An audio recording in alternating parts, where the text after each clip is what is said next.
It's good to nerd out and talk with fellow Tolkien enthusiasts, and I really appreciate you having me on. Yeah, and it's so much cheaper than therapy, man. Like, Ain't that the truth?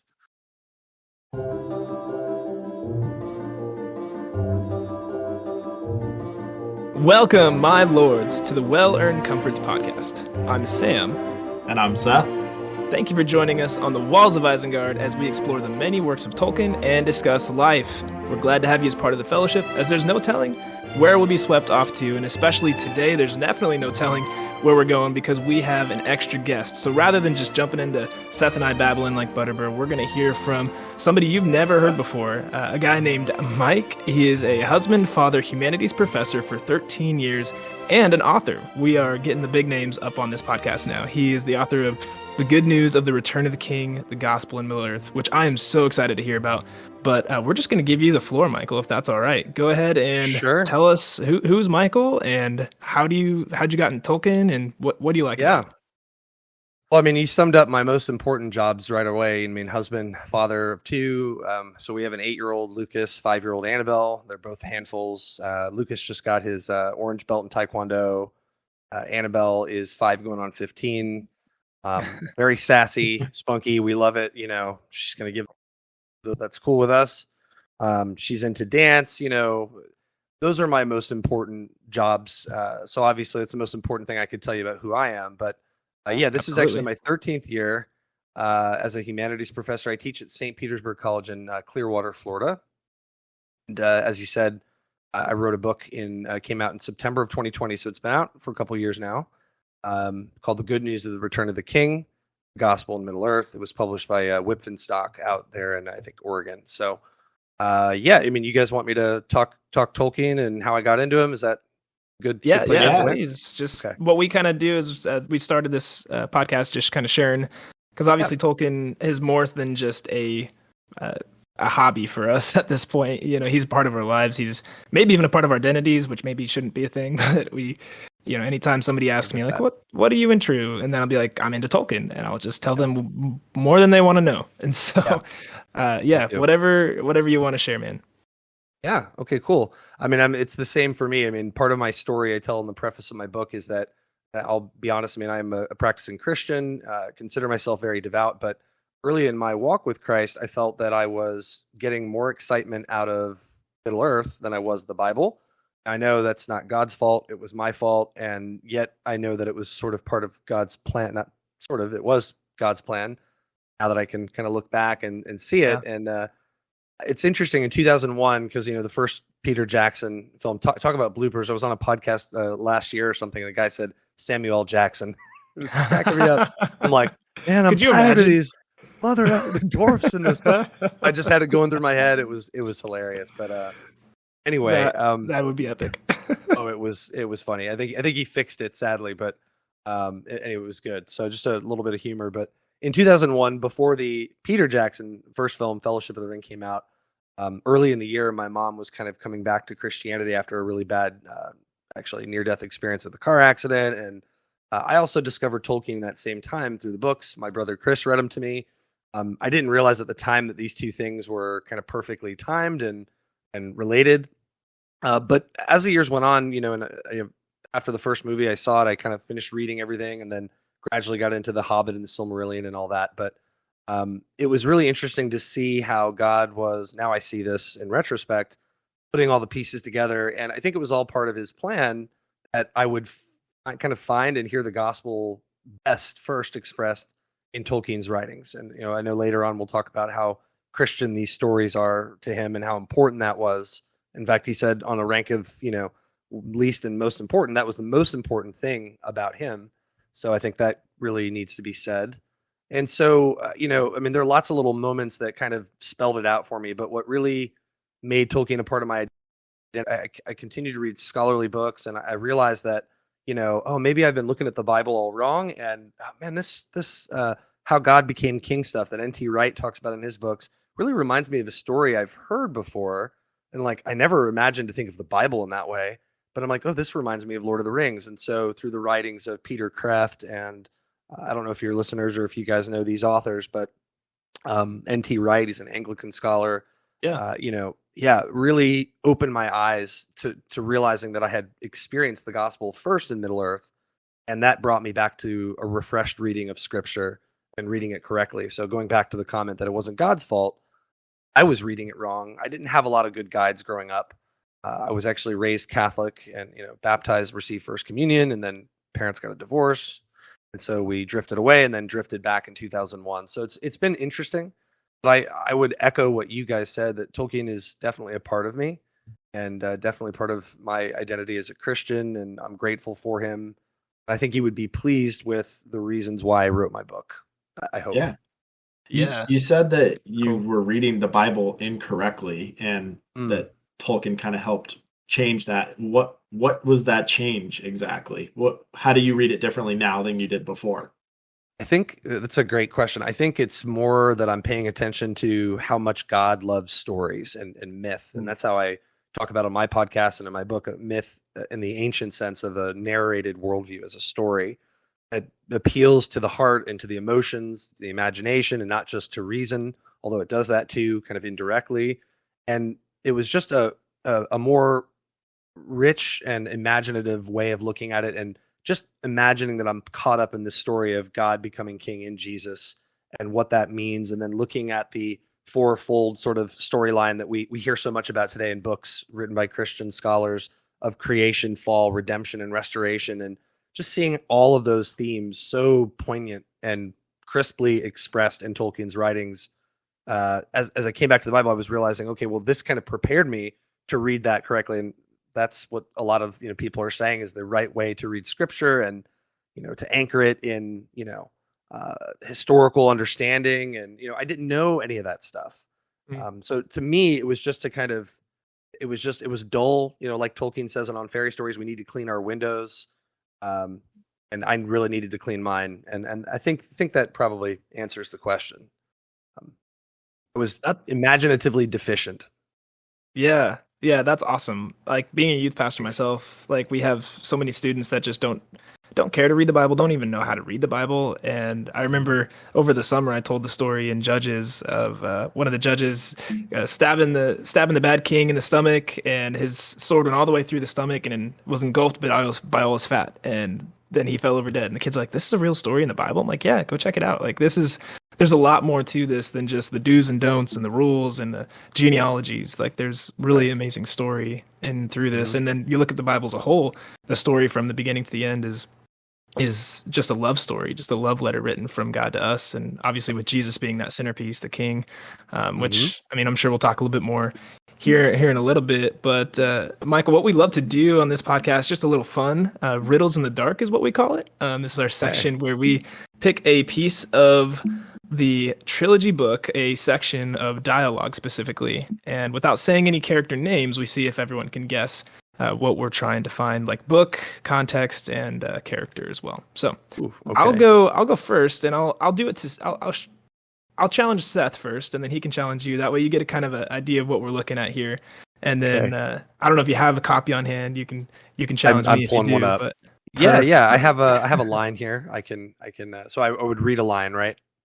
Yeah. We use dialogue just to keep it straightforward so that you can guess a character. Yeah. Got it. I'll go ahead and start and just kind of like pick a random page, and I'll do that for Seth here. Okay. Oh boy, this will be tough. Ass, fool, thrice worthy and beloved Barlaman. It is the best news I have had since midsummer. It's worth a gold piece at the least. May your beard be laid under enchantment of surpasses excellence for 7 years. Okay. Whoa. It's Gandalf after he finds out that Barlaman sped them on their way with Strider. Okay, yeah. Wow. Yeah. What's a good one. But what chapter is that in? Oh, I listen to the audiobooks. I don't know the chapter names. It's the longest chapter. I don't know. Ooh. The Long Road or Journey? I don't know. Was there a hint in there? I don't know the chapter name. Mike, what do you got? Oh man, hold on. Is it? Nope.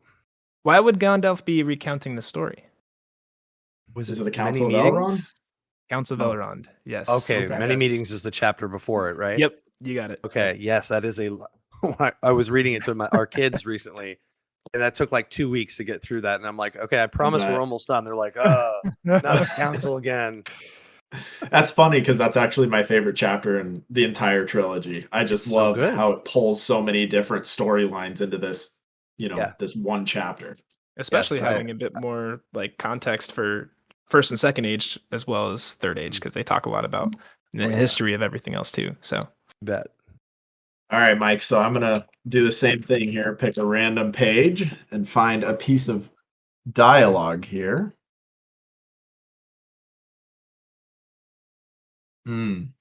This could actually be a challenging one. All right. The treacherous are ever distrustful, answered blank wearily, but you need not fear for your skin. I do not wish to kill you or hurt you, as you would know if you really understood me. This is for that me, is right? tough. That is for Mike. Yes, sir. Oh gosh. I mean, my first instinct is to say Strider or Aragorn. Not quite. Do you want me to read it again? Yeah. Yeah, this is actually a really good one because it doesn't line up perfectly with the movies either. So, the treacherous are ever distrustful, answered blank wearily, but you need not fear for your skin. I do not wish to kill you or hurt you, as you would know if you really understood me. I'll go a little bit further. And I have the power to protect you. I am giving you a last chance. You can leave Orthanc free if you choose. There it is. Okay, Saruman. Is that who's speaking or who's being spoken to?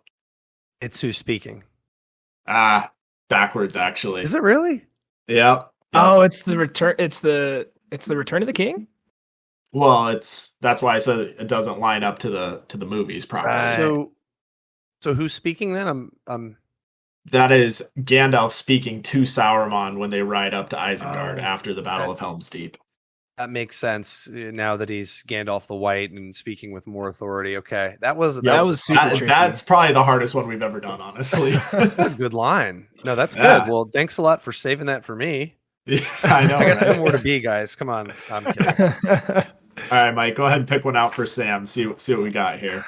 Well, so I don't have my paperback copy, but I'm going to be reading from a quote that I have here. So, that's great. How shall a man judge what to do in such times? I could go on a little bit more. I would, but I think it would probably spoil I've got it. to guess. I would say the Siege of Gondor. Gandalf is talking to Pippin up on the walls of Minas Tirith. Oh, that is close. But no cigar. How shall a man judge what to do in such times? Oh, I feel like, well, you said I was close, but I'm thinking not. Well, I shouldn't give any hints, right? Can I give hints or? Sure. Go ahead and read a little bit further along if you have a bit more. Well, okay. So I have the response. So that was a person asking a question. The response comes as he ever has judged. Good and ill have not changed since yesteryear, nor are they one thing among elves and dwarves. So there's two people talking here now. Okay. Another among men. It is a man's part to discern them as much in the golden wood as in his own house. That's a hard one. I think I have a guess, but I'm curious what you have to say. Yeah, I'm thinking just based off what you said, like it maybe is Aragorn and Legolas talking. Part of that. Correct. Okay. It's Legolas and Gimli, perhaps? Oh, you had it right with the first one. Gosh. It's, okay. So Éomer, I know that was a tough one. Éomer, this is the Two Towers. I think it's the Riders of Rohan chapter. Oh, yeah. And Éomer bumps into the three hunters. Yeah, he's like, what the heck are you guys doing here? Yeah. Yeah, so he asks the question, and then Aragorn responds with the sort of ethics lesson there, which is awesome. Yeah, it's great. And very true. So yeah, those last two are hard. I got lucky with the easy one. That was fun. Man. That was really fun. Yeah, we always enjoy doing that. Yeah, I can see why. Good stuff. It's something that we can't even plan for. Like we have no idea what's going to come up. So it's Yeah. sometimes we look really good, sometimes we look really bad. That's all right. Yeah, it's probably fun for your audience too. I hope so. We don't get a whole lot of feedback, so We'll see. Yeah, we'll nudge him. We'll nudge him. Yeah, definitely. Well, yeah. Now that we've done a little babbling like Butterbur, a little riddles in the dark, Mike or Michael, however you prefer, love to hear just kind of a bit about your book, and your allegory too, of what you have written and what has kind of spurred you to write that. What inspired you to write this book? You mentioned it came out in 2020. I don't know if the pandemic had anything to do with it, had extra time, wanted to, or if this was a plan in place already. But yeah, just go ahead. The floor is yours. Thanks. Great question. So in 2011 or 2012, shortly after I read Simply Jesus by N.T. Wright, I started to, I got that revelation. I'm like, this reminds me of a story I've read. It's The Lord of the Rings. And now I bounce back to the Bible with that kind of mentality we were talking about earlier. And I started to just open up Word documents, especially during Advent when things slowed down in the semester, and I would type stuff up. This is actually still before one of our first kid was born, Lucas. I was born in 2014, so I had a bunch of time, right? So I'm just typing, and these notes, these musings by 2014 became a proposal for a paper and a speech I'd give at a conference in New Orleans in 2015. When Lucas was little, and then my wife met me out there. I delivered the paper to a crowd of thousands. So I'm kidding. There were like 6 people. Nice. 6 people or so. But it was in my defense, there were lots of rooms and lots of places to go. Anyway, sure. Yeah. So I delivered the paper, and it went well. And then they had this book fair. And, it was really intimidating. I'm holding my paper, trembling, and it's a little copy of my proposal. And I started to approach some of the booths and, start up conversations. I went to one publisher. I'll say it's McFarland. It's no secret. And at first, I just thought they'd given me the cold shoulder. A couple weeks later, I found out that they were interested in talking to me for the book. So I was with this one publisher until about 2019. This is great that we get to talk about this. I don't get to discuss this much on podcasts that I've been on, because it was a really arduous, exhausting journey to write this book. So, our daughter Annabelle was born in 2017. So I'm writing in 2019, Advent season again. And for whatever reason, I'll just say it simply like this. And the publisher basically said, it's a little too explicitly Christian for our taste. I'm like, well, I did kind of make that clear, but we left things as they were. And I tried to make a defense because I wasn't sure what was going to happen, right? I really wanted to publish this book. Sure. And I'll say why in a moment, like why I wrote it. So I did networking and prayed and worked really hard to humble myself before people. And I had some really great people help me. And I always like to give them shout outs because I'm so grateful for Dr. Paul Gould. He actually teaches down at Palm Beach Atlantic University here in Florida. He's got the master's and I think undergraduate program for apologetics with Paul Copan. Oh, okay. Yeah. And so Dr. Gould and Dr. Louis Marcos, I don't know if you've heard of that name. He's they both helped me so much and just put me up on their shoulders and got me connected to the right people, found a new publisher with Whip and Stock. So the book was eventually published, as you know, and basically the reason why I wrote it is in all the books I read over the years about Tolkien, there's this problem is how can the Lord of the Rings, let's just focus on that magnus opus, right? Yeah. Be Christian and not be an allegory. And I always felt like, okay, I didn't really understand what allegory was, so I wasn't really sure I understood the problem. As I gradually understood the problem, I saw why it was such a pervasive and ubiquitous problem for everybody. So I said, okay, I've got to write a book because all the answers that I read are so close. And I'm like, they're on the tip of saying something. This reminds me of something. I don't know what it is. So I just researched it and it became a book about parables and the Lord of the Rings and Jesus and a whole host of other things. So that's interesting because Tolkien explicitly states that he doesn't like allegory. He doesn't like forcing his reader to make a connection. If they make the connection on their own, Sam and I have talked about this a lot on the podcast. If you make the connection, that's what he wants, but he doesn't want to force it upon you. So it's No. honestly kind of a brave endeavor to be like, okay, I know at its core that it is allegory, but he explicitly Yes. says that he hates allegory. So how do you marry the two? Yeah, so I'd like to read a couple things to y'all to answer this question, and if you have some follow-up questions, we can go from there. But Father Robert Murray, who was a Jesuit friend of Tolkien and a correspondent in some of his letters, letter 142 and 156 in particular, if y'all are wanting to chase it down. But he wrote an essay called Tolkien and the Art of the Parable in a book called Tolkien: A Celebration, edited by Joseph Pierce. And in that essay, so that essay's title alone is provocative, right? He says this. He didn't say Tolkien and the Art of Allegory. He does talk about allegory. So here's what he says. And something you just said about allegory, everything you just said is it'll make sense. So Murray says this, and I quote, "Parable is a skillful use of the arts of speech so as not to compel or to impose, but to invite a response in which the hearer is personally active." Now, he says allegory is woven into the fabric of the parable, but with a delicacy that does not spoil the joy of working it out for oneself, end quote. You just said that. Yeah, that's a good quote. It is. And the more I read about Jesus's parables, the more I saw what he was talking about. And I read tons of tomes on parables, are all in my bibliography. And I'm like, man, yeah, that's what these biblical scholars are saying too. I'm like, I kept reading the same statements over and over again. We have to kind of come back to our allegory and parable so very different that they're in two separate categories, and it'll take too long to probably go into that. But the answer is no. You can either speak of a spectrum of allegories with parable being a type, or vice versa, a spectrum of parables with allegory being a type of parable. I've heard some scholars say one, and one scholar says, look, a bunch of ink has been spilled. It doesn't really matter whether we speak of allegories or parables. And so when I read that, I'm like, well, let me see what Tolkien says. And indeed, as you pointed out, and this is where it gets really interesting, Tolkien does say in the foreword to the second edition of Lord of the Rings that he cordially dislikes allegory.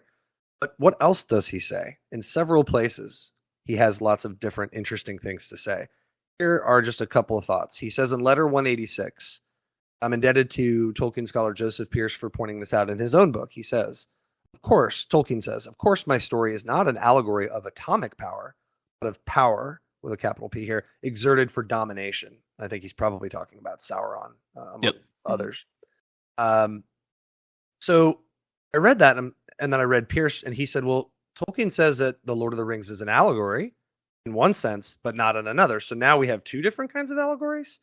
And I thought, okay, I'm on to something. And then another interesting quote, Tolkien again, letter 131.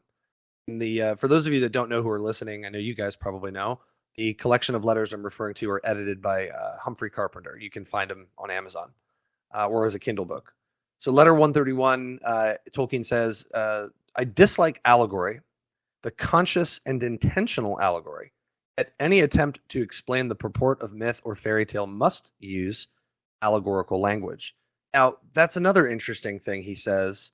And he also makes a distinction between allegory and allegorical, which I learned is a thing. I can talk about that more later. And I'm like, what? Okay. And if I never, hear allegory again, it'll be too soon. Like I'm allegoried out after writing this book. I can understand why it's vexed people, but clearly the Lord of the Rings is a kind of allegory. It's just not the kind he disliked. And I think is interesting. So then what does that mean? So what kind of story is it? That opens up the door to some things. Yeah, that's super fascinating. I mean, knowing as much about Tolkien as you did, I'm sure with a lot of research that you did for your book, like, he's a very staunch Christian Catholic, as we know. And so I feel like when you do have that as your first identity, it's impossible not to put that in any type of creation that you make, in one way or the other. Now, obviously, he reprimanded C.S. Lewis for being too Christian in his allegory with the Chronicles of Narnia. But yeah, that's really fascinating what you just brought up. Thank you. And, he actually literally says that in another letter. He says, it is impossible for any author to avoid incarnating his worldview, essentially, into a text. Like, you can't, especially if you're a Christian, as you said. So I thought that was interesting. Because that's something he really said, which is also telling. Yeah, for sure. I think kind of what you're driving at too is how imposed it, like the different, like there's different levels of allegory and how imposed is it. So like the framework of his world is allegorical, but to learn the lessons that he's trying to provide through the story, it's not beating somebody over the head with a baseball bat that says this is Christian over and over and over. It's That's right. telling the stories, just like you mentioned in the parables that Jesus would tell. He would say things in ways that the common person would understand. That's exactly Tolkien right. was kind of doing the same thing through Lord of the Rings and the rest of his writings. And while slightly technical, it may be worth it if you'd like for me to zoom in on that point you just made and focus on, to an interested listener or student of Tolkien and a student of Christ and Scripture, what exactly is it about the structure of the story and the way language is used that makes it preachy versus not preachy? Let's just put it that way. Or, Yeah, I'd love to hear that then. Yeah. Okay. Yeah, for sure. Cool. So one scholar I felt was, and I don't agree with her on every point she makes about Tolkien. I mean, she kind of contradicts some of the biblical scholars, and I don't know her particular background or area of expertise, but I don't think it's biblical scholarship. And anyway, she's got a great book. Her name is Gisela Kreglinger. I think it's called Storied Revelations. It's a really interesting book that in its second chapter, I would recommend it as a primer for anybody wanting to understand what we're about to talk about. And Tolkien is given, as is Lewis, tons of references, so that's also of interest. The book is about George MacDonald, the Scottish writer, if I'm not mistaken, that Lewis and Tolkien both adored, more so Lewis. Anyway, she makes a distinction. So she talks about metaphor, allegory, parable, all in one chapter. And she makes a distinction, as Tolkien did, and he also did this in Sir Gawain and the Green Knight, Pearl, and Sir Orfeo, a collection of medieval poems that he translated. Or in the introduction to Pearl, he says something similar. He makes, as does Kreglinger, a distinction between allegory as composition, okay, and I'll define these in a second, and allegorical mode. Right, and a moment ago I mentioned that there's a distinction. So allegory is composition. Let's see, I have somewhere in the notes here. Here's what Tolkien says in his introduction to the medieval poem Pearl. To be an allegory, a poem, now he's talking about as composition. To be an allegory, a poem must, as a whole, with fair consistency, describe in other terms some event or process. Here's the key point. Its entire narrative and all of its significant details should cohere and work together to this end. And then, interestingly, but an allegorical description of an event does not make that event itself allegorical. So Tolkien's saying, look, there can be allegorical language. He says this in his letters too, in a story, but that doesn't make the entire thing allegorical. So that's allegory as a composition, is where the entire story is written in the allegorical mode, where you think of Bunyan's Pilgrim Progress, right? And others, and perhaps maybe The Lion, the Witch, and the Wardrobe, although a case could be made, maybe Tolkien was a little too hard on Lewis. That's another, topic. But anyway, those would be certainly maybe some of these medieval poems that I mentioned, although not so much Sir Gawain. But anyway, that every element really adds up. Look here, but we really want you to look over here. This story is just a flimsy, thing to push over. We really want you to see this. So the intrinsic value of the story, I mean, there is none. It's a front. It's a knockoff. It's really just about something else. And so that doesn't suck us in. It's not engrossing. That's kind of what Rings of Power ended up being. I was just gonna say that. I agree. And so it's like, you can push that over. So for a story to be completely allegorical, it has to be soaked with allusions, and they have to be crisp and clear. And that's what Kreglinger says. She says, the same vein about allegory as a composition, a strict allegory, as she calls the conscious and intentional, that's what Tolkien said, is usually a longer unit or story with a set of elements. Each element of the allegory corresponds to or compares with an element of the reality or subject it seeks to depict. The correspondence between the elements is clear, it's predictable. The aim of the allegory is for the reader to see through the guise and detect the resemblance. If the whole goal is to decode it. That's exactly what Tolkien didn't want, and you can't do it. However, you will find many moments, where you can. And that's because, and Tolkien himself seemed to concede this, that the allegorical mode can be part of a story, without being dominated, without dominating the story. And so you will see parallels between Aragorn and Christ, quite a few, in fact. But you cannot say, oh, the paths of the dead is exactly like Holy Saturday and the harrowing of hell and First Peter and this is like that, and the marriage is finding of the sapling of the tree, and you can't square them up and completely say it's this for that.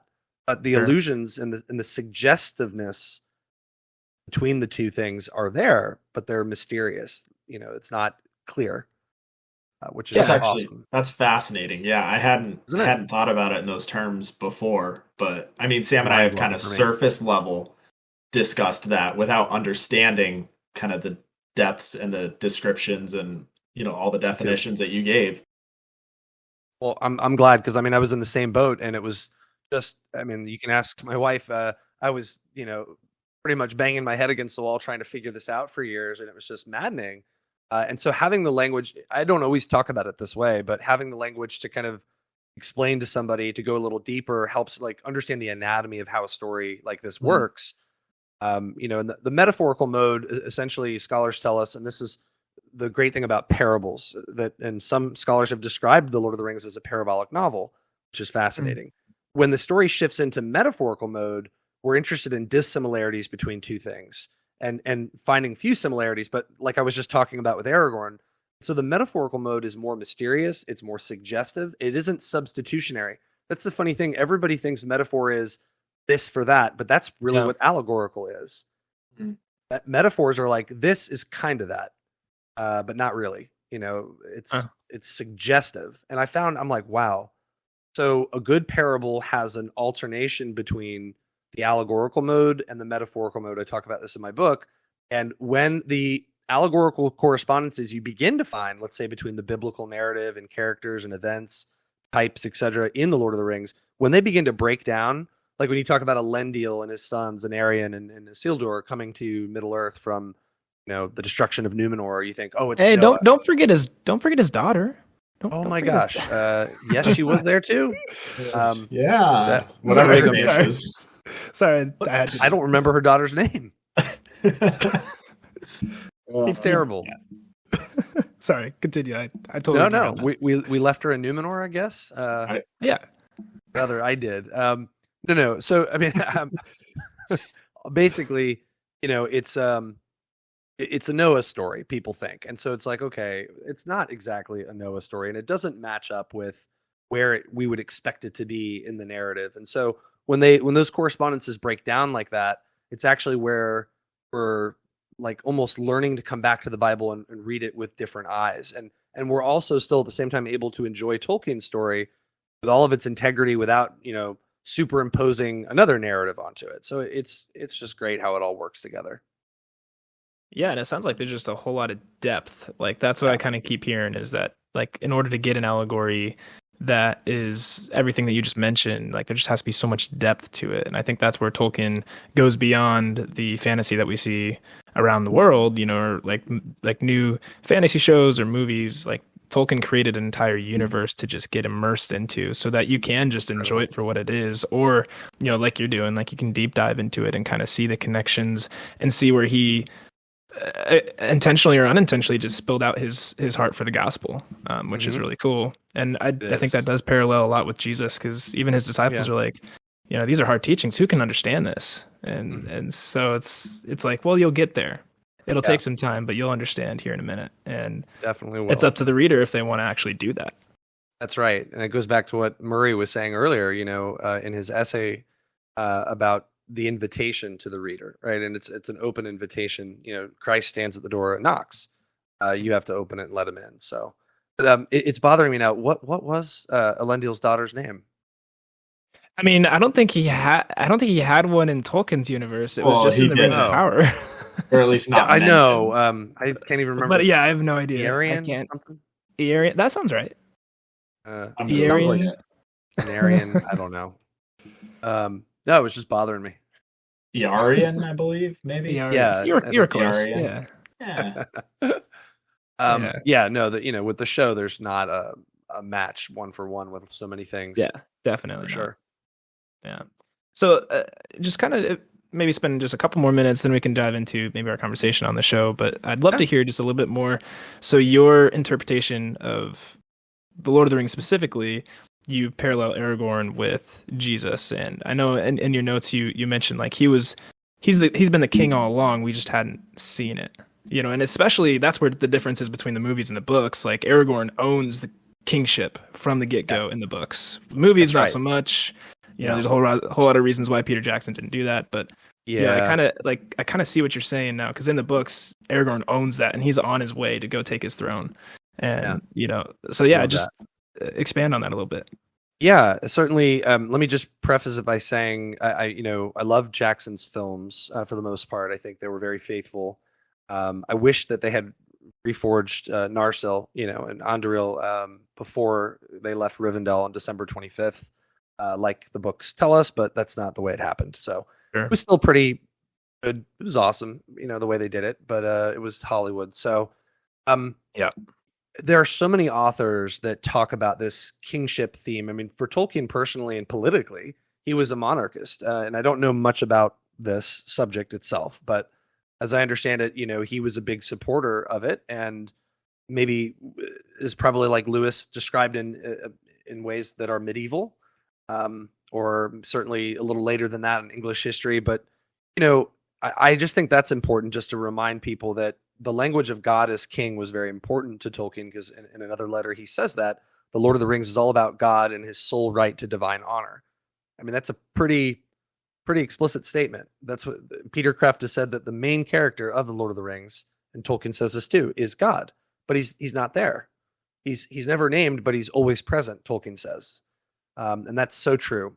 But the fascinating connection between Aragorn, and yes, I do spend most of my book talking about that. I don't regrettably talk about Frodo and Gandalf and Sauron and others and Morgoth or Melkor as much as I'd love to, although I do have a chapter that deals with the debate of Finrod and Andreth, which we'll talk about when we talk about the show, and the Silmarillion. I talk about the Hobbit and Thorin. So I try to do a lot with kingship and Aragorn in the book, and it's much too much to say here. So I hope people will maybe take a look at it. But absolutely, because I can't do justice to it. But what I will just draw out is really one cool thing that I think readers who are careful. I know there's a lot of technical stuff to get out of the way in my book, but if you get to the meat of the book, chapters 3 through 5, which is all Tolkien, I was interested when I started to learn more about the Ainur and the Valar and the Maiar, and how Manwë is connected to Ilúvatar.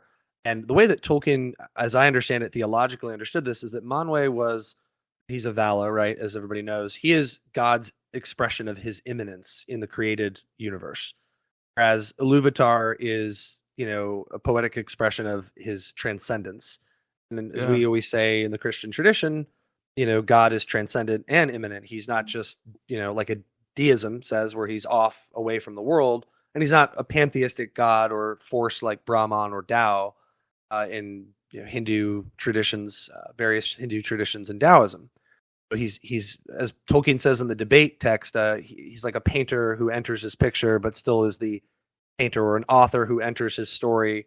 And he's the author within and without, Tolkien says, which is so brilliant.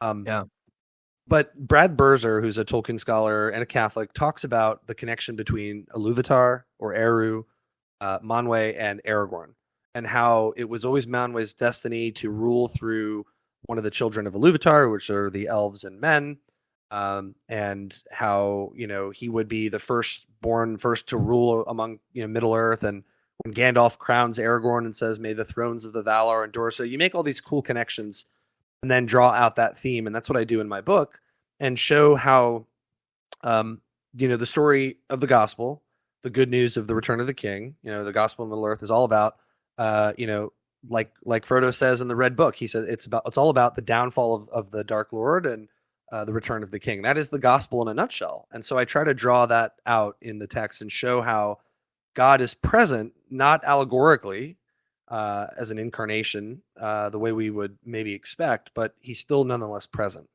So this is very difficult to do with this allegory business, but I try to do it, and it was a lot of fun because I love Aragorn. That was a character that drew me in, sucked me in. So absolutely. Yeah, that's fascinating. Thank you for sharing, especially the connection with Manway too. I wouldn't even have thought to put those together. Either. And you're welcome. Thanks for asking. Yeah, that's awesome. Kind of a little transition here, but it's something I'm curious about. How has your study of Tolkien and through this process changed how you teach at the university? Because there's no way you can read Tolkien and it not change your worldview or the way you interpret other texts, or especially being a humanities professor. I'm sure that it had some impact on that. Certainly. Thanks. That's a great question. I mean, I'd have to think about it. We often don't reflect enough on ourselves. I have been doing a lot of reflecting lately, though, and I would say that it's permeated, everything that I look at, and myth has become absolutely central to. That's my shtick, right? Myth is that's my podcast, our podcast, Mythic Mission. We have a website, you can look up. I can give it to y'all, but that's also part of the theme of all my syllabi and drawing out Tolkien and Lewis on myth. And so, yes, it's definitely saturated everything that I do. But of course, I do teach on subjects that have nothing to do with it. And obviously, it's not so much, because I have rules I have to follow. But I will say, I try to emulate the art of the parable.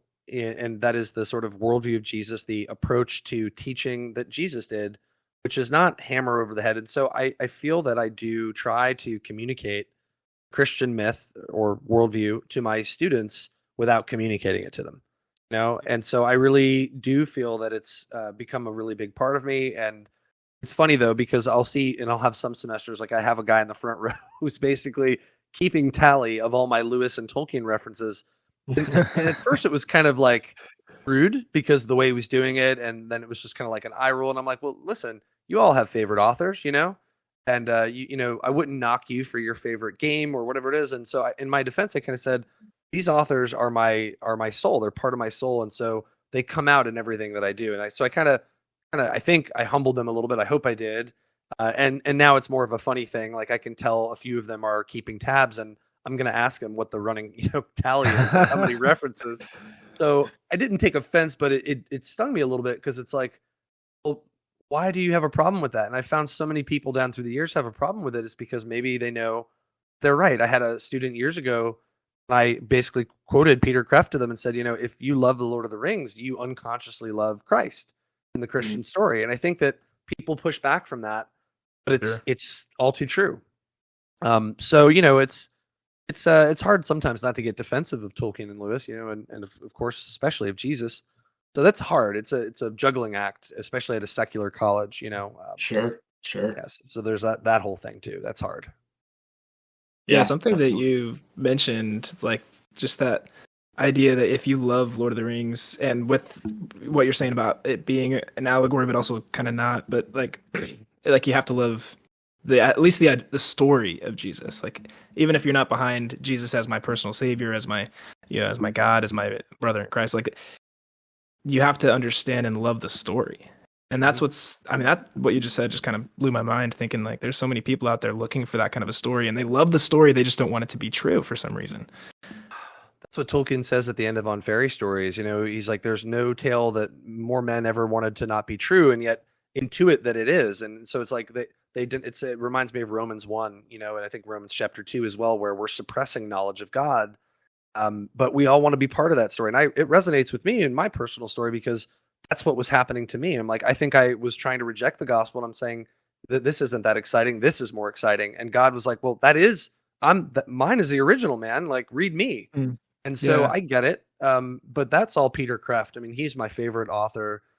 He's the one that when he wrote that, if you love the Lord of the Rings, you unconsciously love the Christian story. And I'm like, that's it. That's like the greatest apologetic to share with people. So yeah, I'm also, I marvel at it. Good stuff. That's great. We've got, I'm sure we have a million other questions we could ask you. You seem to be just an undying well of knowledge here, which is awesome. Seth, do you have any more questions before we kind of transition from the interview time? No, I think honestly for me, I have some self-reflecting to do based on what you were saying, because I know kind of like you were a few years back, I definitely much prefer to dive into the Lord of the Rings, and I've actually questioned that recently. Like, I've gotten so much more into Tolkien's expanded works versus just the Lord of the Rings and the Hobbit. Mm. It makes me wonder how much more knowledge I'd have of scripture and how it would change my life if I put that same amount of effort into, the Bible and learning that. But at the same time, it's just so much more entertaining to me at this point in my life. So it's like, there's something there that, I need to reflect on.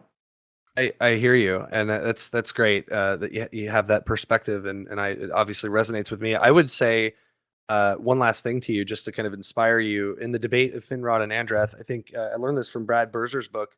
He was talking about how Chris Tolkien, one of Tolkien's sons, who I know died last year, I think. I think it was right before they started actually filming The Rings of Power, which makes sense. It was like the day before, if I'm right. Oh my goodness, something like that. Yeah, just reminded me. Yeah, well, he had written that my father's debate text of Finrod and Andreth. It was, Finrod is a character in The Rings of Power as Galadriel's older brother. Where I was going with this, he says that it's like an extension of Christian theology, and several have mentioned that it's the most incarnational of Tolkien's texts, and meditating on that text in particular has really changed the way I not only look at Tolkien, but especially look at scripture. It's really beautiful. I mean, it's a hard read, especially with the souls and bodies stuff and the Job-like dialogue, but it's just so wonderful. And that's a great segue too. Like, when I was looking at Finrod on the show, and I'm like, okay, this is the same guy, and I'm putting it all, I'm all excited, and maybe they'll have some references in there. No, it was just cheesy dialogue, and we have to touch the darkness before we see the light. I'm like, no, that's not Tolkien at all. We don't have to sin before we know what right is. I mean, that just doesn't make sense. Yeah. Anyway. Yeah, kind of along those lines. I feel like the show really, and maybe we'll transition into that now, but just basically what you said, the show was trying so desperately to sound like Tolkien that it came across as cheesy, because at its core, and I haven't studied the debate of Finrod and Andreth. I've read it and listened to it once or twice, so I have an idea, but it, as you're well aware, it's very, very deep. And so the show is very surface level with dialogue that doesn't match up with what they're trying to accomplish. Whereas Tolkien, it's embedded into everything. And so it's hard for, the show they just come up short in trying to be Tolkien. Yeah, the writing. I mean, so I was trying to assemble a bunch of interesting things to talk about today, and the one thing I regret I didn't get to do enough of was get some of the lines from the show. But I remember, and I think Muriel is a actual Numenorian character, but when Elendil and Muriel and Galadriel and maybe somebody else were there, Halbrand, I can't remember, talking over the map, and she says, "There's a tempest in me." I'm thinking, see, that's the kind of characterization of Galadriel I didn't like, and with the stink face that she always had, and the sneer, and my wife didn't characterize it so tamely. She had other words for it, but she was spot on, and I'm like, yeah, like those kinds of lines. I'm like, that's trying to sound like Shakespeare or Tolkien or English in some highfalutin kind of way, and it just fell flat. I'm like, and it also was just unfaithful to, I think, as far as I know, the character of Galadriel, and I've been doing some research, and just as an example, and I'm like, she's so angry all the time, so angry and vindictive, and I'm like, yeah, that's not Galadriel. So I think at its core, so like you mentioned earlier, we love the Peter Jackson movies. We love them. There's changes that they made. Primarily for me, it's Aragorn and Faramir. I do not like those changes because it takes away from the depth of the character being able to know right from wrong and make the correct choice. It's integrity that they have that the movies kind of take away. With that being said, agreed. The overall theme of Peter Jackson is true to Tolkien. And Peter Jackson himself said we didn't want to put any of our messages in. We wanted it to be Tolkien's story. Whereas that's right. Rings of Power is almost entirely, we're putting our own themes in and slapping Tolkien on the outside of the container. Yeah, They literally said we're trying to write what Tolkien didn't. We're trying to write the story that Tolkien didn't. It's like, why? He wrote fiction. way too many. Yeah. Yeah. Then call it that if that's what it is. But like especially with Galadriel being so angry too, and something that I've seen kind of reflecting on the season. Now I haven't watched any of the episodes more than once, which I think just for me shows just my disdain for it, or even just like boredom with it. But the theme that I kind of saw is they were trying to paint, and especially for people who don't know who Sauron is, like they're just coming in like, I'm just going to watch this, like let's get to know this. They're seeing Sauron like, oh yeah, he tried to be a good guy. Galadriel is the one that pushed him over the edge. Like he didn't want to go back to the Southlands. He just wanted to stay in Numenor and be a smith, and he didn't have a master plan to take over the world. Aquagorn, as they were calling him. Yeah. And so that's that's one of my biggest things. It's like, how can you create those characters that way, where Galadriel is somehow the bad guy in all this, and Sauron's the the anti-hero in a sense for a little bit. Yes, excellent thought. And not only the Aquagorn stuff I was seeing on Twitter and the funny things, and but just this whole idea that this is the guy that sent werewolves to murder Finrod and Beren in the dungeons of Tol Angaroth, and I'm thinking he's I'm a reluctant, I've done some bad things, but I'm reformed. I'm like, no, that's not the same guy. Like that's not Sauron. I mean, that's just ridiculous. So it was just really stupid writing. I mean, and I know that's not a very scholarly way to put it, but there was so much good material to use as a template. Yeah. And why didn't you? I was asking myself that with the first episode. Like, why didn't you do that? Okay, they don't have the rights to the Silmarillion. Isn't that true?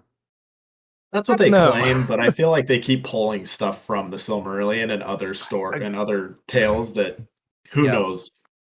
I'd like to know more about that because I don't have a definitive answer. But if they do in any way, shape, or form, shame on them, because you could have done so much better easily. I mean, and still, added your own flourishes if you really can't help yourself. But it was just just even the impersonal way they did Ungoliant and Morgoth. Or Melkor, I guess before he was Morgoth, with the two trees. And I'm like, all we get is a shadow? Yeah. Like, that's it? I've been waiting for this. What about the Ainu Lindale? I mean, there was, we had some singing, some sand moving around, with the creation. Did you guys see that? The sand intro? Yeah. Was supposed to be the song of creation, I guess. I never put that together, to be honest. Neither did I, but that's what I had learned. So it's like they almost tried to go too deep in areas that it was, even for people who know the lore, it's like, well, that's kind of a stretch, or maybe like I see what you're trying to do, but you put so much thought into that, and yet your dialogue is just horrific. Mm-hmm. Like, why couldn't you put that much thought into your writing and your dialogue? And I get, like, the one thing that Peter Jackson had at his disposal at all the time was the books, and that he had dialogue to actually use. He could go straight word for word for Tolkien. And if when he and Fran Walsh didn't want to do that, they had a really good framework to work with. And I know there's not a whole lot of that in the Second Age with the Silmarillion. You don't get a whole lot of actual conversations and dialogue, but even still, if you read through Lord of the Rings, you can create better dialogue than what we saw on the show. I would have to imagine. Hands down, agree. And I think that on Facebook, to my friends and family and acquaintances and such, I had said I had just depressed first post after the first episode. I probably had a few too many. I was at what's the line from the first movie? Have you been at the Gaffer's Old Brew? Maybe I was drinking my sorrows. Yes, but yes, but that's not the point. I love that line. So good. Sometimes I'll ask my kids that when they're acting crazy. They love it. You've been at the Gaffer's Old Brew. So I was very sad, and my wife was like, "There," after the first two episodes, and then the last episode, I think it's because I was so starving. Everything in between was just a horrible blur for me. It was boring. The last episode, I posted some thoughts. I'm like, it redeemed it somewhat because I liked some of the way they handled the reveal with Sauron, some of it, and Celebrimbor, and obviously spoilers. I know people expected that, and with the Three Rings, even though that's been completely botched. But I think I was just starving to see something I recognized, Sure. And yes. so anyway, for what it's worth, that's what So what about that last episode specifically? I know you mentioned like Celebrimbor and the rings, but yeah, where did you feel like your cup was filled up a little bit for what you recognized? That's a good way to put it. I felt like with the dialogue between Halbrand, I mean, it was all very abrupt. They needed more build up. You know, he's injured. He's like the wounded king, and now they're flying on horseback to Eregion, and it's like, okay. But setting all that aside, what really filled my cup back up, as you said, was that the little way that they said Anatar without saying Anatar. The giver of gifts. He's like, think of it as a gift, and I'm like, I know what that means. And I was nerding out. I'm like, okay, the kind of subtle way that Halbrand kind of weaseled his way in there, the influence, reflecting back on like some of the things he said in Numenor, some of that, and some of the cookie crumbs they left, I thought was okay. And I saw what they were trying to do is show that he was a deceiver. It's ruined by all that other stuff we were talking about with the anti-hero nonsense. If they had not had that, that might have been better. Like the good stuff, like I know you guys like, I think if I heard correctly, with Elrond and Durin. But anyway, yeah, that was like the big moment for me. The rest of it was just kind of like, oh, well, the rings are being made out of order, and okay, now he's gone to Mordor, and so how are they gonna make him come back and influence Celebrimbor, or has he already planted the seed? I don't know. Right. I don't get it. Yeah, that's the tough part too, because like knowing when you read the story just how, like you said, deceiving Sauron, and it's like he's got a plan the whole time, and I feel like they were trying to do both the anti-hero but also show that at the same time, and you can't do that because he can't be this like guy who's trying to be a good guy and still create weapons of mass destruction, so to speak. Exactly. And so really. I was, but you're right. I did feel like when he said that, like, oh, I know what that means. Like it made me feel good. Like when I watched The Hobbit, like obviously there's plenty of things in there too that we can discuss, but you see things, you're like, oh, I know where this is going. I've heard that dialogue. I've seen this. Like it just kind of makes you excited, right? Because it gives a visual to what you've read, and there was just so little of that in the show. No, and I'm trying to think like from episode 3 through 8, I don't remember. I mean, maybe the dialogue with Adar, with the origin of the orcs, it made me think back to the Silmarillion. And so, like you were saying earlier, maybe they do have the rights. I don't know, or they just weaseled their way in there with that. But it was things like moments like that where the light broke through, and I thought the music was pretty well done. And I just saw an article about how Halbrand's theme and Sauron's theme by Bear McCreary, the composer, I'm not a music theorist, but I guess it's like they're opposites, and so if you play one the other way or opposite way, it would be the same song. So it's really cool how they inverted those tracks and made it thematic. I thought that was a lot of thought. I mean, so great music. The Valinor theme was really beautiful. I liked that. Very haunting and ethereal and everything you did, expected to be. I love the Cause of Doom theme too. That was great. Oh yeah, that's the best. Yeah. Dun dun dun dun dun. Yeah, I love it. Just puts you right in there. Yeah. It does. And what do you guys think about that storyline with Durin and I'll talk first just because I know Seth is going to disagree with me. I can. It's one of those that I can actually enjoy. Like the rest of them, like even though I know what I'm seeing with Elrond and Durin, especially with the whole Mithril thing, I know is not in Tolkien's work at all. But the dialogue is entertaining. In a sense that it's like it's funny. I mean, Durin's just gives me really good Gimli vibes. Is what I keep saying. He's just kind of that, which I know was not Gimli in the books of Tolkien whatsoever. This is a Peter Jackson version more so with like the comical get up that he's got, but. I thought there was just a lot more depth to those characters, and also seeing a really cool like relationship, a friendship where there is issues and they resolve those issues, and then also seeing kind of a family. I didn't care for Disa's character that much, but it's kind of cool seeing a husband and wife trope in Tolkien's world because we really haven't seen that up to this point, or at least not for an elongated time where the wife has much input into the husband's life, and especially being a husband myself, like my wife has input on everything that I do. So, it just kind of made me like, oh, chuckle. Like, yeah, my wife would comment on that too. She would say stuff like that too. So I enjoyed that part of it, but definitely like episodes, I think it was like 7 and 8 with the Leaf and with the Mithril and everything, I started losing interest just because I was like, this is so different. Yeah. But I liked the acting of it, I guess. Yeah, I did too. I mean, I liked the friendship theme between Elrond and Durin, and the ennobling sort of dialogue was okay, and did give me a few goosebump moments of just the for Tolkien and Lewis, friendship was such an important thing. They spoke with a lot of gravitas about it. I thought that was captured very well. Yeah. Because we all crave for meaningful relationships like that. And I thought, yeah, I can feel Tolkien there, and that made me happy. So yeah. Definitely. Seth, you can give your 2 cents. Well, I mean, out of all the interactions in the show, I think that was the best one. From the beginning, it kind of bothered me how they're doing all this time compression. I get it. And he hasn't seen Durin in what did he say, like 20 years? Well, Yeah. Elrond at this point in time is probably like 1,500 years old. Durin's probably already 70 or 80. Like, it's not this big deal. And did he send him an invite? Like, it just, the way that confrontation started and then was resolved so quickly, it was like they were using it as just kind of okay, we're going to bring the story to the end point so that they can be friends. It felt like it was rushed to me, but that the confrontation and frustrations and everything just weren't really valid. And honestly, the way they interact and stuff, I really don't mind. What bothers me more than that is really just the whole mithril storyline, and we have to dig it to save the elves because the light of the Silmarils. And I mean, that's when I just was like, okay, now I really don't care about the dwarven plotline either. Yeah. When at the beginning it was the most entertaining. Yeah, that was unnecessary. And I tried.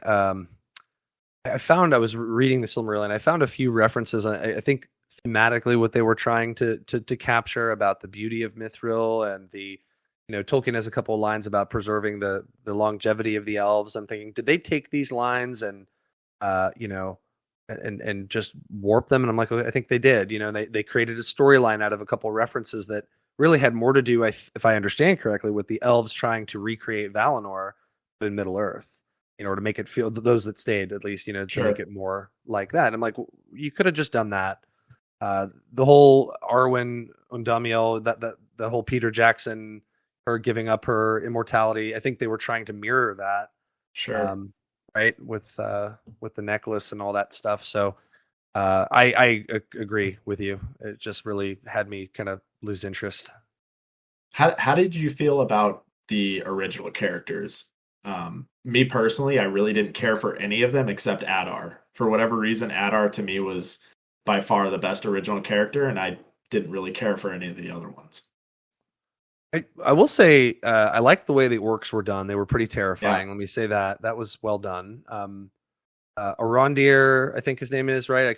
Here's me. I couldn't remember, Elendil's daughter's name too. That one, obviously not memorable. Arondir the elf, Ronwyn, and Theo. I found just like he was just a sniveling little brat. I just didn't like him. I just wanted to say it. I just wanted to nail him in the face, like, man up, man. Come on, like. Quit it! Like, you just had that face that you just don't like, and I know that sounds horrible, but it was just a very sappy character that it never felt like a fully fleshed out character that I liked.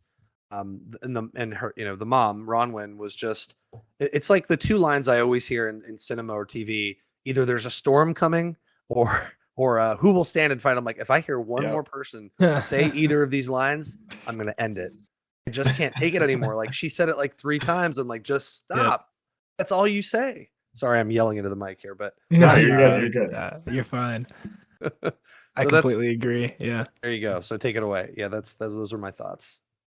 Yeah, definitely. What I was probably most hurt by, and I say hurt because, again, I know JD and Patrick McKay, like they were not thinking of Sam Moldenhauer when they were making this movie. They don't know who I am. They were thinking of Tolkien, so don't take it personally. Well, okay.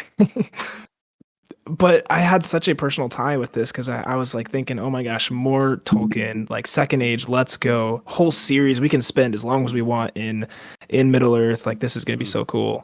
And then where I was just most hurt by was they're like, we're going to create our own characters. Yeah. We're going to take the characters that you know and love and give them less screen time than our own characters. And I was like, what? Are you kidding me? And I get the idea what they're trying to do with the Harfoots and the Stranger, which I love his dialogue. I am good. Okay. Yay. But Yeah, I know. it's like, come on. Like, I didn't want you. I'm sorry, but I didn't want your characters. I wanted Tolkien's characters. I was excited to see them more. And even the ones that you made, like the Galadriel, who's supposed to be like, you know, your star character, is dragging the show down with a boulder the size of Texas. It's just, I don't know. It makes me sad. But then hold on, you know, aren't you forgetting the line that her brother said? You know, why does this? What was it like? Why does the ship not go up? Why does it? So I was trying to think of something witty to insert that in there, but I'm like, what the heck does that even mean? Is that just supposed to sound serious? And I'm like, that's and I think that was such floats a and a rock does not, because the that's ship knows the depth of the water. I don't know. That's more obviously more correct than my garbled. But I love what you said. You know, that you just have all these rich, wonderfully developed characters, and like I would have understood a few would have been fine. Maybe just, you know, or even none. But yeah, the fact that they felt the need to do that. And then I have a question for you guys about the Stranger and your thoughts on that. But yeah, I think that was well said. Yeah, what's go that ahead. question? What's the question? So my wife was asking me this, and you know, up until the last moments, because we watched them twice, because you know I watched them and then she watched them, so I watched them with her and heckled her the whole time. Like, shut up, be quiet, fly, you fools. But she was like, "Is that who I think it is?" And I'm like, "Well, just wait until the end of the 8th episode. You might get a clue." You know, with that line about his nose, are we meant to think that Gandalf is showing up earlier, or is this a blue wizard? It's not Radagast? I mean, I think that it's meant to. It's probably like a red herring where they want you to think it's Gandalf. They're doing a little callback to the people who have seen Peter Jackson, kind of like you mentioned earlier, to feel something that they recognize, and then they're going to spin it off, and hopefully he's a blue wizard, because if he is Gandalf, to me, Gandalf was the last wizard to arrive. He was reluctant. He didn't want to come. Círdan immediately recognized the wisdom in him and gave him the Ring of Fire when he arrived in Lindon. And so it's like, if you just have him as a meteor, where does he get the ring? Like, it just changes so much. Yeah, and Gandalf never went to Rune, right? And that's his whole thing, is I've got to go to Rune. And blue wizard. So I'm hoping it's a blue wizard as well. And maybe that's just a wizard thing, is that you can smell where to go. That's I guess. I can barely smell anything with my allergies most of the time. So, right. You know, I can't say I understand, but yeah, maybe it is. And I guess I thought, you know, I'm like, oh, that's a dead giveaway. So the time compression. But now that I've heard you guys talk about it, it does kind of make sense. Maybe like so many other things in the show, it's another red herring. But all that to say, yeah, they don't care. They could bring him in now, sure, as they've done with many things in the show so far. So I wouldn't be surprised if it was Gandalf. And I think a lot of people are on Team Gandalf, and at this point they're like, just tell us, like, just let it. Can we stop this? We've spent 8 hours just guessing, and you finally reveal some things, but let's just stop with the guessing. Who is it? Yeah, I know it was very childish. You know, it's just kind of like, okay, a little bit of mystery is good, but this is the wrong kind. It's like we just want you to watch. You know, it becomes lazy writing when your whole show is who is this? What is that? When it's mystery box, like Russian dolls, mystery box inside a mystery box inside a mystery box. It's like that's what your whole show becomes about. Yes. And instead of having characters that you want to, you know, follow their storylines, you're constantly left guessing. So that's how they're trying to hook you into the next episode, because maybe we'll reveal more. Yes. When in reality, they don't actually have to tell a good story. Well, and then who's going to rewatch it too? Like, once you have the answers, what's the point of rewatching? Like, I will rewatch Lord of the Rings, like Peter Jackson, Lord of the Rings, at least once a year. The extended versions, of course. I'm not a heathen. Good. I had faith in you. Okay. But yeah, it's so all that to say, I guess, what would you rank 1 out of 10 stars? You're writing a review on IMDb. What are you ranking it? Oh, I mean, I would say I have to say a 5 or below, somewhere around there. I mean, a 5 to me already tells me, you know, it's just not good filmmaking, or there's something wrong, you know, dialogue or pacing or something. So I mean, I thought of like a 6 because of a couple of the moments, so maybe I'm drifting back and forth, but that's where my heart's at. Yeah, that's fair. That's pretty I generous. I was floating around a 4 because, like you mentioned, I love the music. I think the cinematography and the artistry of just the scenery is fantastic. Like, they did well recreating the places that I've always read about, and I was not disappointed in any way. I was actually really excited to see all that. But Yeah, me too. The problem is they didn't show can't- very much of that. They didn't show, like, you had these wide sweeping shots and then it'd be in a room. And you didn't like when the hobbits are in Rivendell after they arrive with Strider, you go from place to place in Rivendell and you get all these beautiful landscapes and scenery, and in this it felt like there's a wide zoom and then they just narrow it in and then you're inside a room. And so to me it was like the big picture was beautiful, but then you really missed out on the different aspects. It didn't feel as grand because you were just each of those scenes took place in a room. Yeah, almost like it's there's like those little Japanese puzzles. I can't remember the name of them, but it was like almost like a miniature. It was just kind of, maybe I see your point is what I'm trying to say. It was anticlimactic after seeing that and then shrinking down. But I will agree with Sam too that also thinking about the Harfoots and some of the scenery and some of the map overlay stuff they did was pretty good.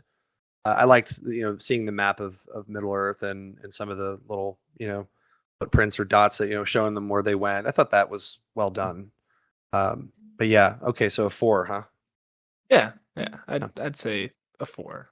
Definitely not anything higher than that for me. But well, I'll leave it at this. If I were to write a review, it would get deleted, as so many reviews have at this point. Ooh. So review bombed. I'll just leave it at that. Okay. I really wanted to like it, and the fact that you're at like a 5 or a 6, I'm happy, because that meant that you got some level of entertainment out of it, even if it fell short of your expectations and your desires. And there's people, the Unexpected Podcast, which is how we met. A lot of them love it, and I'm thrilled for those people. I genuinely am happy for people that have enjoyed it, because I just can't say the same. Yeah. I have not poked around, but I am interested in seeing what the Tolkien community. I follow a few people on Twitter and stuff, and what they think. You mentioned the Unexpected Podcast. I think I've heard of them, but is it most of them they're kind of pro Rings of Power, or? Well, it's interesting because they started, like, Ez and Lane, the guys that run it, like, they started both loving it, like episode 1 through I think like 3, and they would post like a review podcast after every time. And then like around 4 or 5, Lane was like, well, I don't know about this. And then it just kind of dropped off drastically once he actually went and like kind of dove into the lore a little bit and was like, oh yeah, there was so many other things you could have done with this. I thought this was all Tolkien, and I'm looking at it and it's a lie. And so he kind of went to the dark side, as he would say, and he doesn't like it as much anymore. So it is interesting because both of them, like, they're really good friends that grew up as kids, and so the relationship is never going to change, but their viewpoints are very different now, and it's interesting to hearing them talk about it. Yeah, that's a good dynamic. The one thing that this show has done, which breaks my heart, is just it's been polarizing to the Tolkien community in a way that, and I know social media is a big part of that, but it's just like, and we've talked a little bit about this on our podcast, Seth and I have, but it's like they intentionally did that knowing it was going to do that. Like everything that they created, everything they made, this wasn't a, hey, let's all, link arms and love this together, relive Tolkien together. No, they were like, we're gonna make a very clear divide. And yeah, I agree. I feel like, I haven't read or listened or watched too many other interviews or talks or articles about it, but from the little that I have, and I have done some, and just people's comments, I just get the sense that maybe the more conservative lore community has really just been getting bashed by the showrunners. And I followed some of the whole racism stuff and the representation, and that was also deeply disturbing and polarizing. I'm like, well, we don't have this problem as Christians, and Tolkien was a Christian, and so why are we even talking about this? And I get some people were trolling and saying nasty things, but that was just depressing to see as well. Another way, the whole community was divided. But I almost feel like they just didn't care. If you were a conservative, like, lore master, I guess, and you had something negative to say, like we have, it was like, oh, well, you don't understand our vision. You just don't understand. I didn't like that. the little interactions I've experienced, I just get the sense that they're dismissive, but maybe I'm wrong. I'm happy to be wrong. I think that's a pretty accurate assumption based on the interviews that I've watched and the articles I've read with quotes directly from the showrunners. It's very dismissive towards any constructive criticism, and it falls back on kind of like you mentioned, it is sad because they fall back on the racism trope, which quite frankly at this point in time is just overplayed because it doesn't make you racist to dislike the show. There are those people out there and we condemn them all. That's not, those people don't belong, in the Tolkien community or quite frankly anywhere. They need to figure their stuff out. But criticizing the show with things that make sense from the lore perspective, just to fall back on the racism thing it's kind of like their writing. It's lazy. It's a shield for, exactly. Yeah, I agree. Yeah, that's just unnecessary, but okay. I'm glad to hear, well, I guess I'm not glad to hear, but I'm on the right track. So it's certainly realizing, but I don't know. I saw a line about season 2, like, oh, the stuff you wanted to see in season 1. We're going to have that in season 2. Promise. And I'm like, that doesn't sound good. Like, are they repenting? I don't know. It was their way of saying, we know we screwed up. We're not going to admit that we screwed up, but we screwed up and we're going to try to do better. However, the show's not coming out for a couple of years. I've heard that it's going to take, they just started filming, which means I wonder if they did that on purpose to kind of throw this trial season out there to see how the fan base would respond and then give themselves enough of a window to restructure everything if it didn't land well, which I don't think it Interesting. And maybe that could be good, and maybe they can salvage something, or maybe not. That's my hope. Yeah, you feel like 2 years, that's a long time to try to keep the motivation or the momentum of the show, and it's going to be really hard to reignite that for a lot of people. But sure. Well, Michael, we want to be honoring of your time, and I know Seth and I have got real busy lives as well. And so we thank you so much for coming on the podcast, man. This has been such an awesome experience for me personally. I feel like I've grown immensely in my young years just hearing you talk. And I'd honestly hear this from me. I wish I had you as a professor. Like, that would have been so awesome. I'm honored and touched, guys. Thank you so much for having me on. I forget how we all hooked up, but I'm glad we did, and I look forward to developing and forging our friendships more. And who knows, maybe we'll have you on Mythic Mission and have a roundtable discussion. That'd be fun. Yeah, there you go. Hey, thank you so much. Love that. Yeah, thank you, man. You really tickled my brain a little bit, so I got some thinking to do. Yeah, I'm honored. Thank you both. Yeah. Well, we always kind of close out our podcast with Gondor Calls for Aid. That's our segment where we tell our listeners to like, subscribe, leave a review, all that kind of stuff. But for this segment specifically, just tell our listeners, the few that may be out there, where can they find you, your book, your podcasts? Like, just kind of plug yourself here for a second. Oh, well, thank you. Well, first of all, subscribe to this podcast, please, if you haven't already. I posted it on Facebook for y'all, but thank you. We have a website. Yes, you're welcome. www.mythicmission. So, like it sounds, all one word.com. Or you can just Google us. It'll probably come up. We're on Anchor, iTunes. We're hosted by Anchor, but it's everywhere you get your podcasts. And my book is on Amazon. It's on Whipfin Stock's website. Obviously, I always encourage people to buy directly from the publisher. But it's Kindle. You can get it as an ebook. I thought it was on sale recently. Anyway, it's available everywhere. Books are sold. Yeah, fantastic. I'll check it out for sure. Thank you. Yeah, absolutely. Man, well, next time we will probably jump into our continuation of our Numenor conversation with Seth and I. But for now, thank you again for joining our fellowship. We bid you a very fond farewell.